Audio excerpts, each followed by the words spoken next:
Hello everyone, glad to be back. Today is 23rd of August, now it's 15 to 9 in the morning Moscow time. I'm Levan Gudadze and this is my first update for the day in which I will share all the main news that are making headlines in Russian media outlets and Russian language pages on different internet platforms. There are quite a few very significant developments and news that I'd like to share with you for this moment. But before I start, let me remind you, if I may, that this project exists only because of support of members of our community, and I will be immensely grateful if you will also consider to support my work with small donations through PayPal, Buy Me a Coffee, or by subscribing to my Patreon page. Hopefully this way, with your support, I will have a chance to continue this work through next season, also through autumn, because somehow, even though it was difficult, somehow we did manage to survive summertime. That's been said, let's talk about news now, and I will start with a short summary of the situation on the front line. First, Kherson region on the southern side of the front. So in Kherson, it's artillery duels mainly, recon operations. Nothing is happening that will influence overall situation on this sector of the front. It's operational pause. We can say almost the similar about almost the same about Zaporozhye and South Donetsk sectors of the front. After previous week of more or less significant activity of Ukrainian forces in direction of Rabotina in Zaporozhye sector of the front and in direction of Vremevsky salient or ledge, where Ukrainian forces did manage to establish at least partial control over the Staromayorskaya and Urozhaynaya. Now we are observing operational pause, no significant movement from any one side, and seems like Ukrainian forces are preparing for a second wave of counteroffensive, and we may see this second wave in upcoming days. But during the previous 12 to 24 hours, there were no significant activity in these sectors of the front, which is the main direction of Ukrainian counteroffensive, by the way, on this land bridge between Crimea and mainland Russia. When it comes to Donetsk direction, it's still operational pause, even though Russian forces on regular basis are conducting local scale offensive operations, especially in Avdiivka and Krasnogorovka area in between these two settlements. And as I understand, main goal of Russian forces in this sector is to distract supply lines of Ukrainian armed forces that are used not just Ukrainian militaries in Donetsk direction, but also on South Donetsk sector of the front, in Ugledar area and in area of Vremevsky salient. But overall I will call situation on the Donetsk direction operational pause. Also, and same goes for Bakhmut sector. During the previous weeks, we did see many attempts from Ukrainian side to at least partially encircle Bakhmut, but all the attempts did fail. Ukrainian side was especially active in the southern flank of Bakhmut in direction of Kurdyumovka, Andreevka and Klishchevka, and even though at some point Ukrainian forces almost established control over the Klishchevka and even Andreevka, Russian forces since then regained initiative, conducted counteroffensive operations, and as a result of it, Ukrainian side lost in this area up to three brigades. As a result, Ukrainian forces have no chance now or enough reserves to continue the local scale offensive operations. And as I said, initiative is in Russian hands, and I would not be surprised if in the next few weeks we will see Russian offensive operations in direction of Konstantinovka and Chisov Yar. But at this moment, Ukrainian forces seems like did run out of steam completely, and they are unable to conduct any more or less successful local scale offensive. When it comes to northern sectors of the front, from Seversk and Liman to Kupiansk, initiative is in Russian side for quite a long time now, and we are receiving on daily basis that Russian forces are managing to move forwards in some places for several hundred meters, in some places for several kilometers, and it's only a matter of time, I believe, when Russian side will begin its large-scale offensive operation in the northern and possibly central sectors of the front. And as I did report it quite a few times before, Ukrainian side conducting mandatory evacuation from more than 60 settlements on the northern sectors of the front, including city of Kupiansk. And according to latest reports, as you know, Russian forces managed to establish control over the settlement of Sinkovka,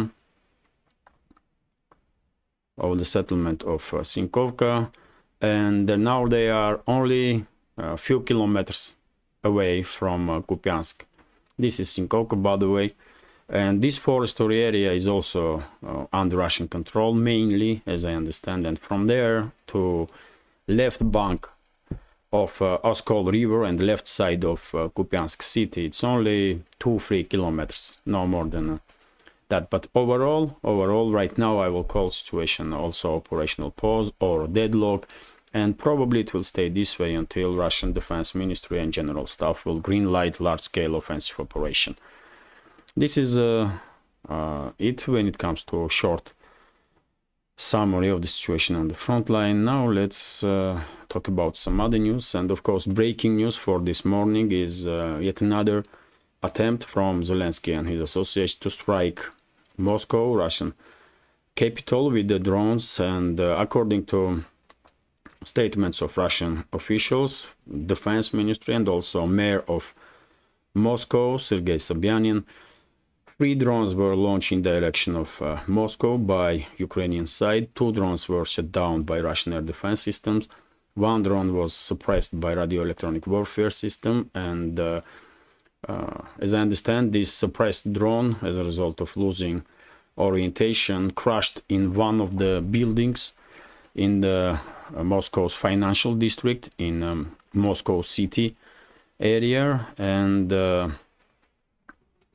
some minor damage was done to several buildings as a result of explosion. But fortunately, according to Mayor of Moscow, Sergei Sobyanin, there is no reports about casualties among civilians on the ground. As I said many times before, this is not the first and not the last time, unfortunately, when Ukrainian side is targeting Moscow, and this will probably continue until Zelensky and his associates are receiving financial and military support from and technological support from so-called Western elites and the NATO member states. Let's continue now, and Kommersant newspaper is reporting that during the previous night, in early hours of today, Russian armed forces conducted drone and missile strikes in several directions against logistical and military infrastructure of Zelensky's regime in several directions, including Odessa region. And according to this report, logistical infrastructure was targeted in Izmail city, which is on the Danube River, on the border with Romania.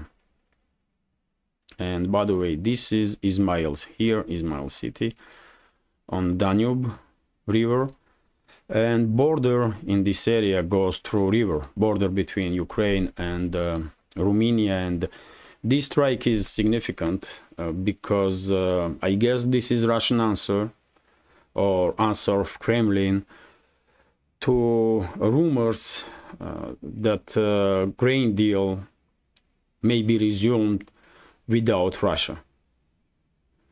Moscow thus sending a clear message that without Moscow's approval, Ukrainian side will have no opportunity to use water waves to send anything or export anything from Ukraine or receive anything.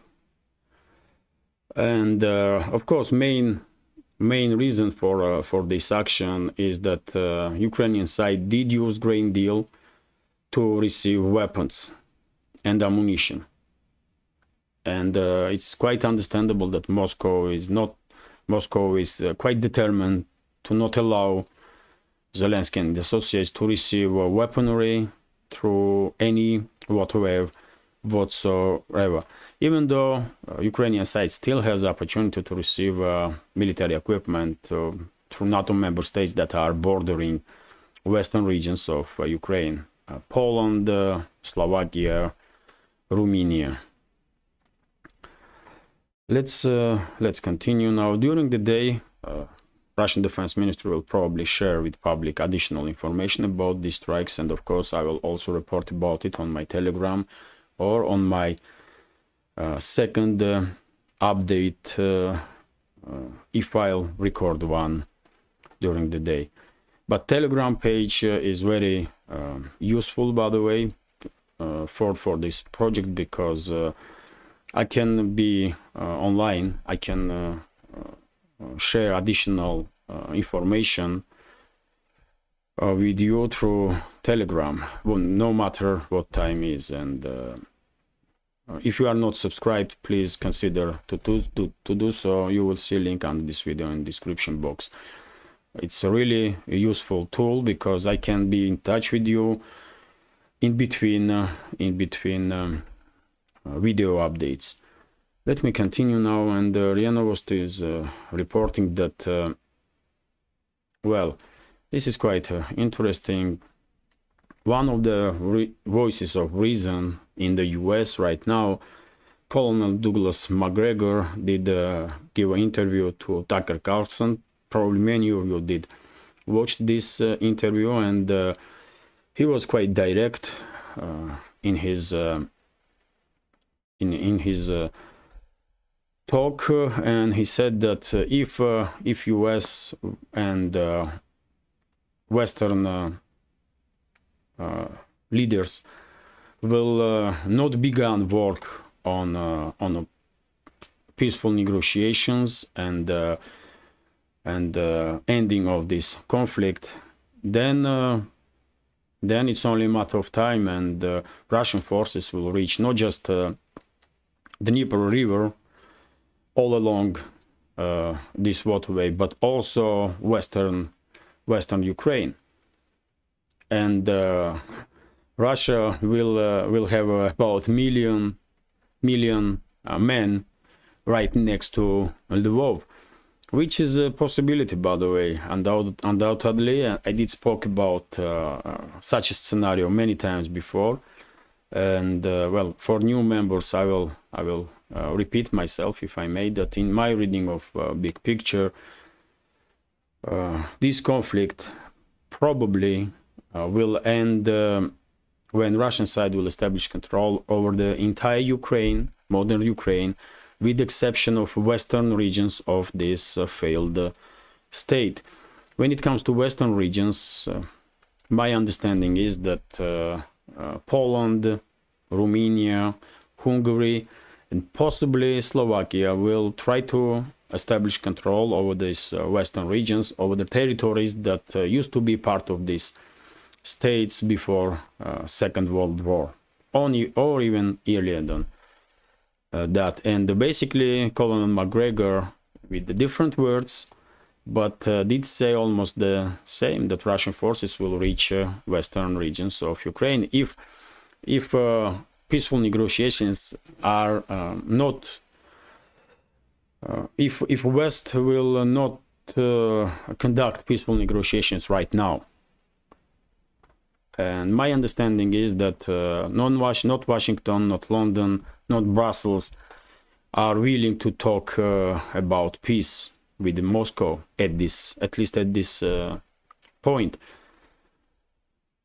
So I do completely agree with the statements of Colin McGregor. Let me continue. TASS news agency is reporting that Russian aerospace forces destroyed the second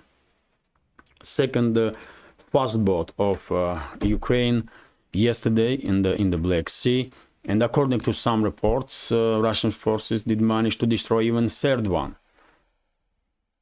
Even though officially we did not hear statements from Russian Defense Ministry about third speedboat. And by the way, I did share on my Telegram video footage of destruction of this Ukrainian speedboat by Russian fighter jet Su-30 SM. This speed was destroyed by onboard gun of Su-30 plane, and the equipage. Su-30 has two pilots, two crew. One is a pilot and one is operating with weapons, and they did not use missiles to take down this speedboat. Onboard gun was enough to complete this mission. You may find video interesting. You can see it on my Telegram page. Quite a rare footage, really. Let me continue now. And TASS news agency is also reporting that, well, according to article in New York Times, Washington and Washington officials and leaders of Pentagon do recommend Zelensky and his associates to concentrate on one direction on the front, and they are quite critical, according to New York Times, by the way, that Ukrainian army was dispersed and they were trying to conduct offensive operations on several directions simultaneously. As I understand, US militaries did not see this step from Kiev professional one or appropriate one, and they are recommending to concentrate on one direction. And according to New York Times, now Kiev is beginning to listen to their masters from US. And well, in fairly short time, we will probably see this second wave of Ukrainian counteroffensive, which will be probably concentrated in direction of Melitopol. And by the way, Melitopol is here. And if that's the case, and New York Times is also writing about it, then probably we will see that second wave of Ukrainian counteroffensive will be concentrated in operations in Zaporozhye region to somehow cut this land bridge between Crimea and mainland Russia and to establish control over the Tokmak city, and then Melitopol. I'm quite sure Ukrainian forces have no chance to achieve any success during this second wave, but same time we have to admit that Kiev don't really has any options here, because after all they are 100% controlled by Washington and London, and if Washington and London are demanding certain type of operations in certain directions, then that's what Zelensky and his associates gonna do. And you know my take on the on this. I did said quite a few times before that in my understanding right now, main interest of Washington and London is to make sure that Russian side will neutralize vast majority of Ukrainian military units, so that when Poland, Romania, possibly Slovakia, and some other NATO members will try to establish control over the western regions of Ukraine, they will receive minimal resistance from Ukrainian military personnel or Ukrainian armed forces, and especially Nazi units that are integrated in Ukrainian army. And that's why my understanding is that that's why London and Washington are continuing to demand that this so-called counteroffensive, which is total failure, should be continued. But anyway, let's continue now. And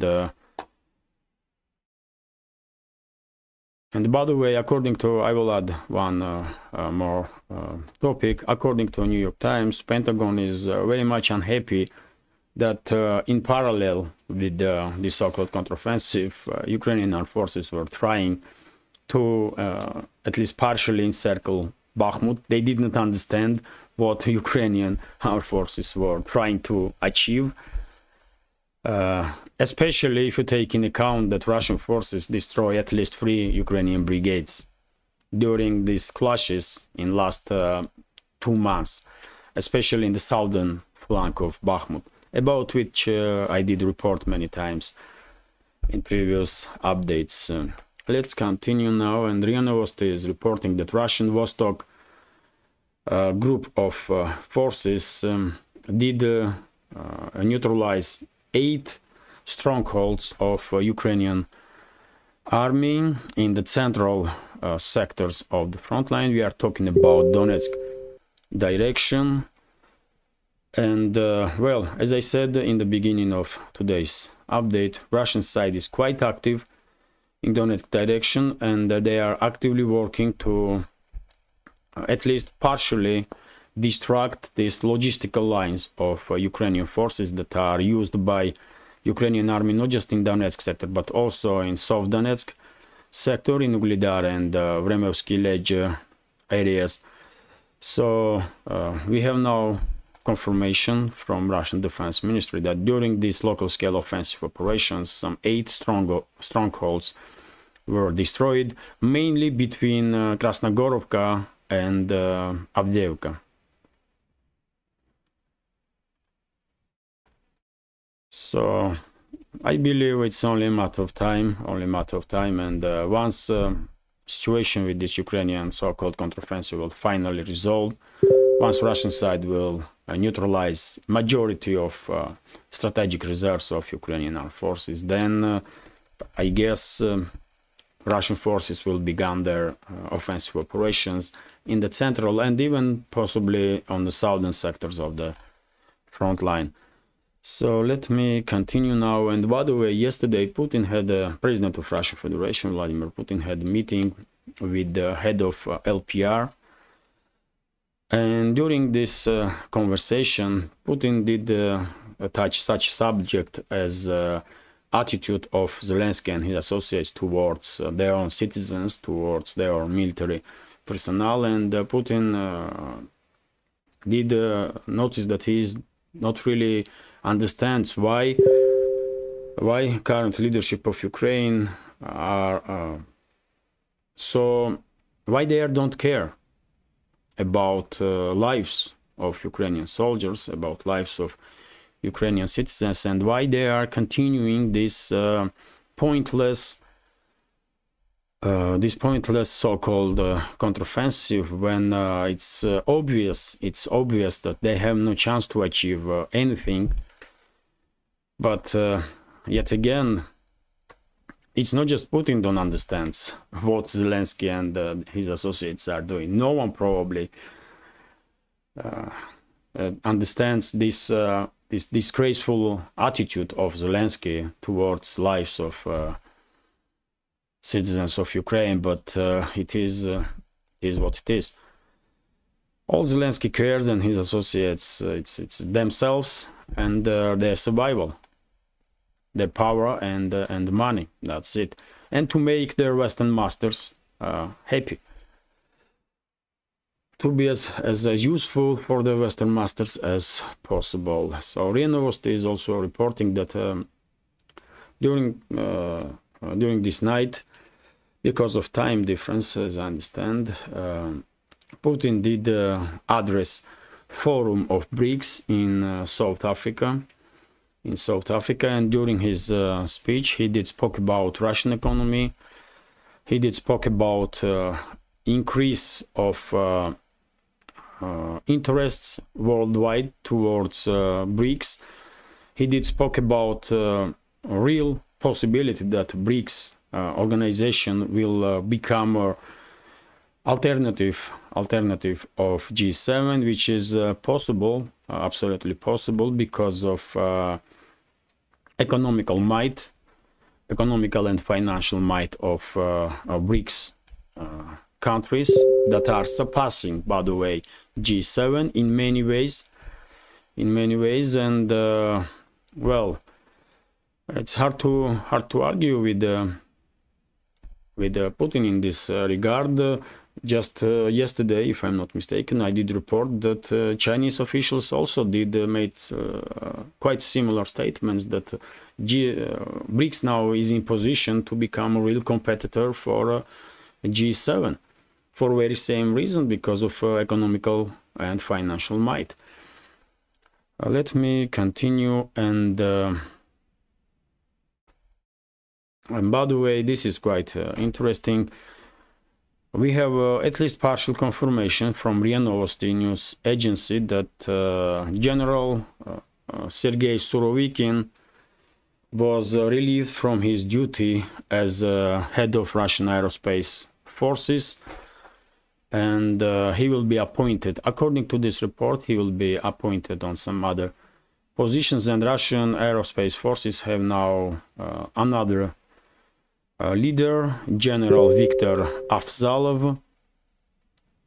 And well, as you know, during the previous months also there were many rumors circulating in internet that among them information that Surovikin was removed from his duties, that he was arrested even. And even though in this information we don't have anything about arrest of Surovikin, we have at least partial confirmation that he was relieved from his duties. And maybe in fairly short time we will see appointment of Surovikin on some other positions. It's quite possible. I don't believe that he is under arrest. I just don't believe in this. There may be some inquiry because of his close ties with the head of PMC Wagner. That's possible. Maybe he has some critical views about leadership of Russian Defense Ministry. That's also possibility, but he was conducting himself professionally always, as I understand, and that's why I don't believe into rumors that he is arrested or he's under arrest. And I think it's quite possible that in fairly short time Surovikin will be appointed to some other position, maybe even in general staff, who knows. But anyway, let me continue now. And the RT is reporting that Algeria rejects French request to use aerospace for Niger operations, which is great news. By the way, seems like current leadership of France are determined to take military action against Niger's current leadership. I guess France is encouraging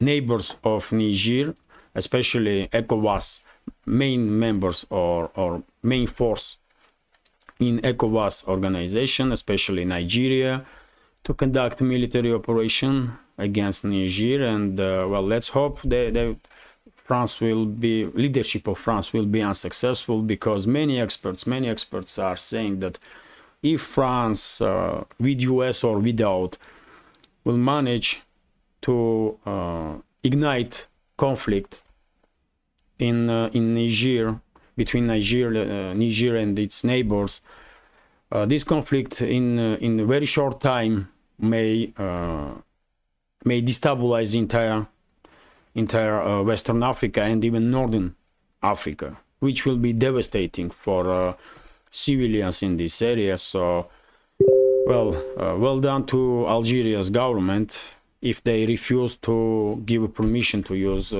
Algiers airspace by France, by French militaries.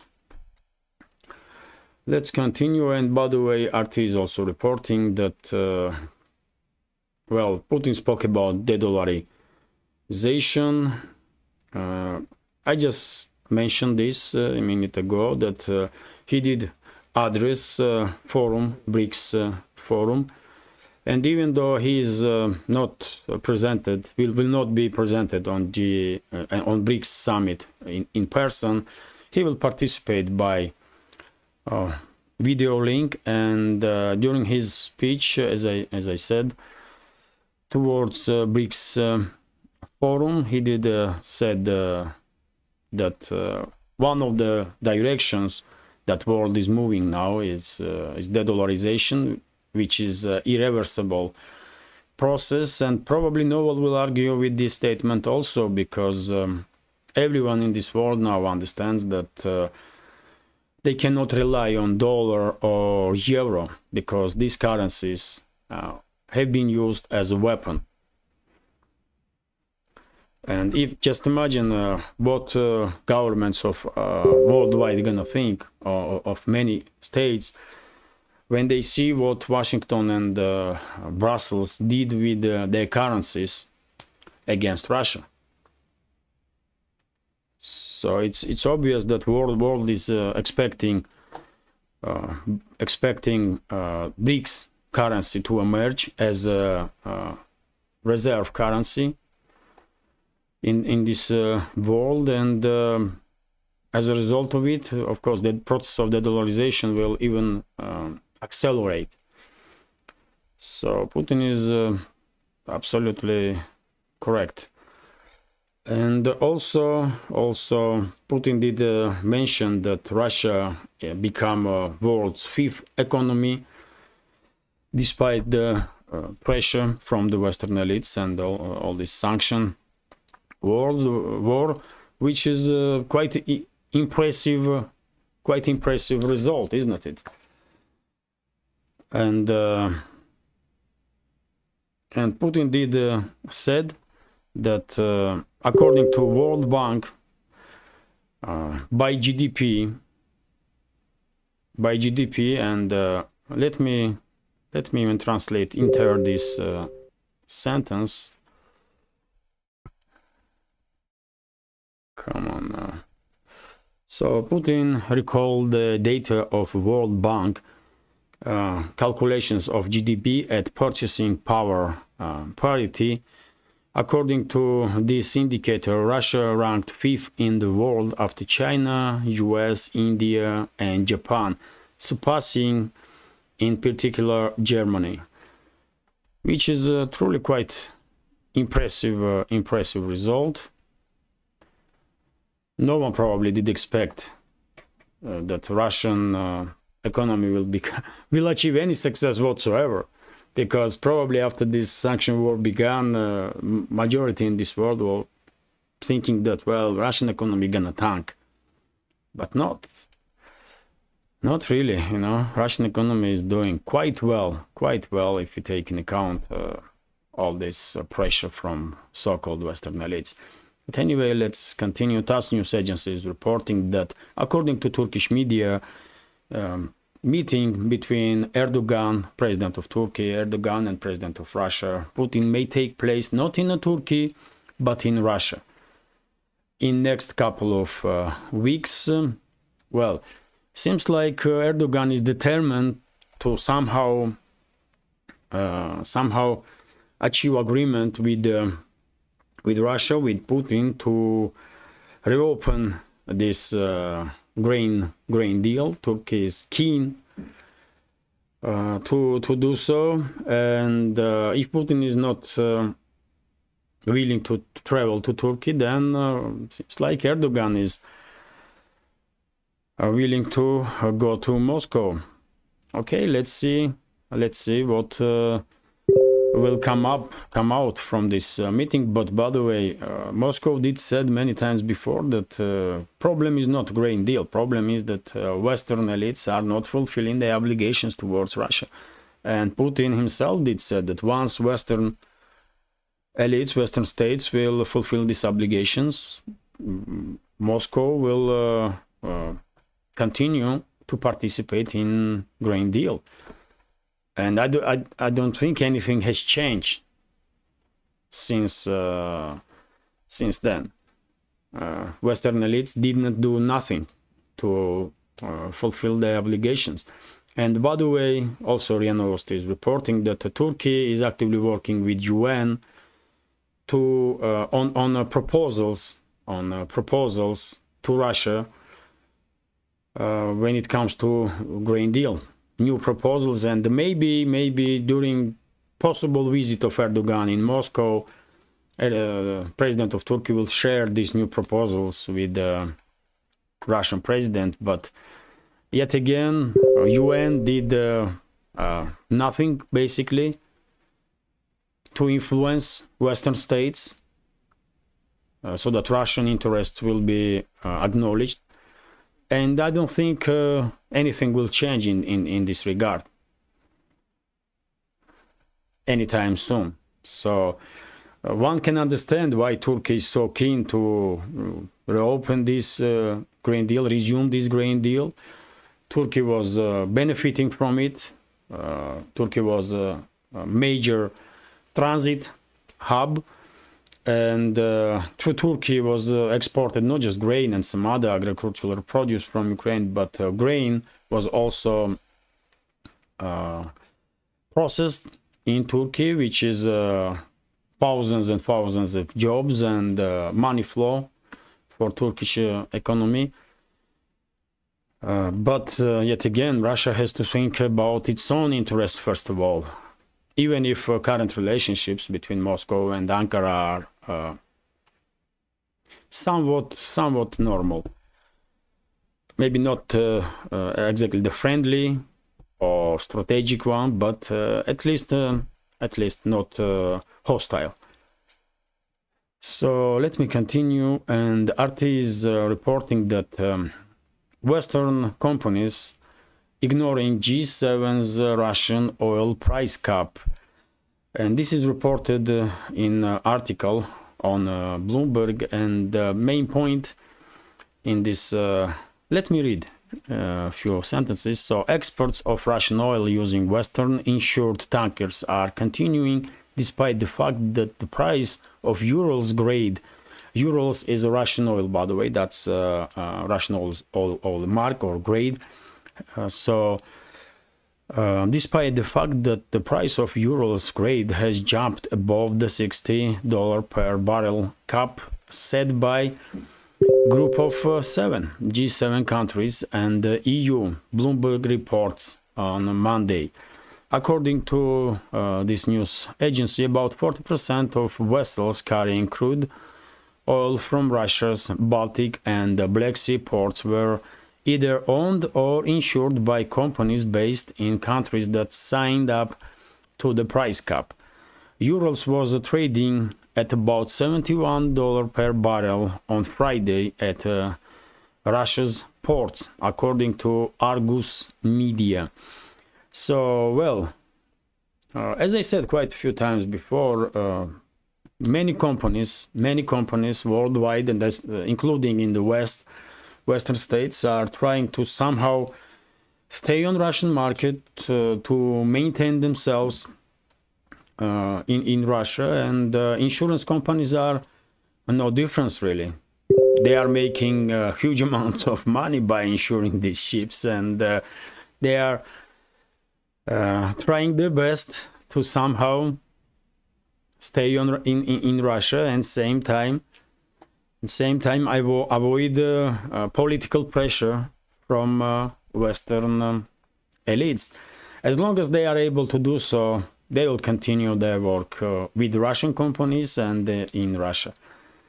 And this is going to be last news for this first update today. TASS news agency is reporting that 2 tankers did collide in Suez Channel. One tanker was carrying LNG, as I understand. The second one oil, and these tankers were, one was under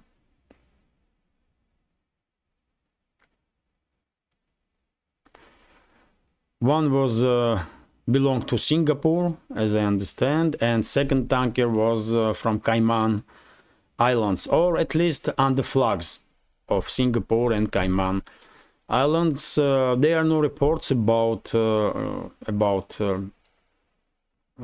damage that was done to tanker. There are no reports, at least for now, about if oil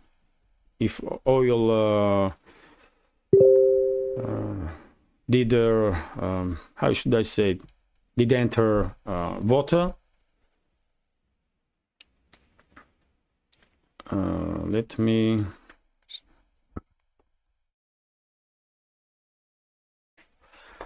so there is no reports about pollution of water at this moment, and maybe this was a minor accident. Maybe this was a minor accident, but if you remember, some time ago, one tanker did stuck in Suez Straits, and because of it, logistical lines were disrupted all around the world for many months. And well, I will continue to looking for additional news about this incident, because if these tankers are stuck there for a long time, then that's a serious stuff, because logistical lines once again will be disrupted for entire world for quite significant time in that case. But let's hope everything will be okay. And this is it for today's update. I hope you will find this video interesting, and if so, please click that like button, leave some commentary about any topic you like, and if you can, please share links to my videos or my channel with your friends on Twitter, Telegram, Facebook, or any other platform that you are active on. That will significantly increase my chances to reach wider audience, I believe. And if you think this channel and this project is interesting, useful, has some potential, and deserves to exist in this world of news and political commentary, please consider to support with small donations through PayPal, Buy Me a Coffee, or by subscribing on my Telegram page. You will see links under this video in the description box or in the pinned comment. This is it for now. Have a great day and take care.